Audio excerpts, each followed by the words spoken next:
Hello guys! Kamusta kayo?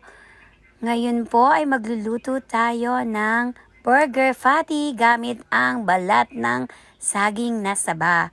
Ayan guys, nakita nyo, balat na lang po ng saging yan guys. Nilinis lang po natin mabuti and then pinakuluan po natin siya ng mabuti. Then after pong mapakuluan, hinangon natin at pinalamig. And then, hiniwa-hiwa po natin siya ng maliliit. Katulad po niyan, na para po siyang giniling. Ayan guys, andyan po ang kumpletong ingredients ng paggawa ng burger patty mula sa balat ng saging. Ayan po, meron po tayong sibuyas, itlog, harina, magic sarap, paminta, asin, at mantika pamprito. Ayan guys, tara mag-mix na tayo.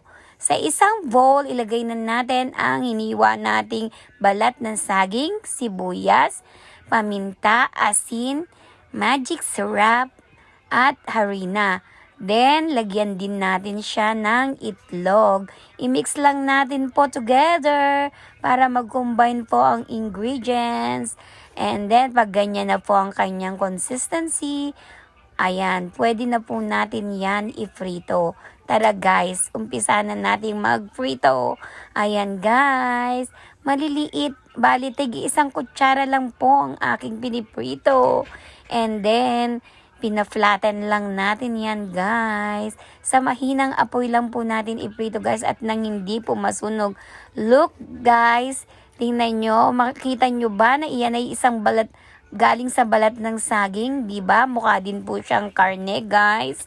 Ayan po, guys. Ayan, habang ako'y nagpiprito, guys, gusto ko nga palang i-shout out ang aking mga bagong kaibigan sa YouTube na si Opa Burn at si Anime World.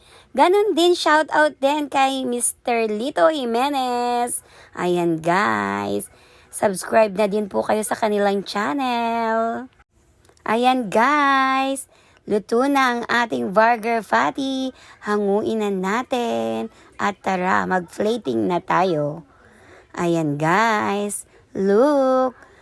Luto na po yan. Ang sarap niyan guys. Tingnan mo, sinong magsasabi na yan ay gawa sa balat ng saging?